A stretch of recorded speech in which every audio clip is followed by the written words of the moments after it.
nhiều thân nhớ. Được con nhớ. Nhiều thân nhớ luôn nhiều thân nhớ. Ok. Nhiều nhớ. Sơn.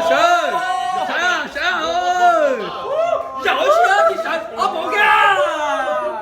Sợ ở bộ kia.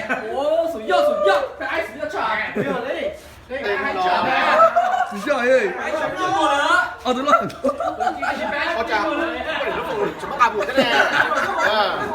Sơn,太到了呢。chưa cho. Cái này của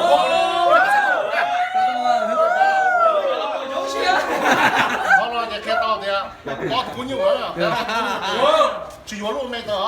Chuyện cũng như này à? Chuyện giống như à?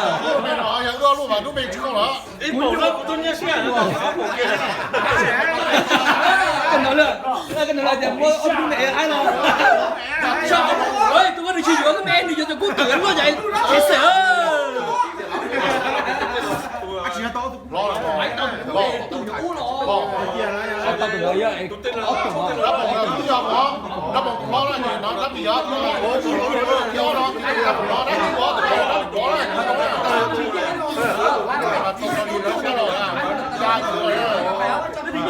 Mà chúng ta chỉ là cái rồi mà sắp thả thôi, chưa thả đâu rồi.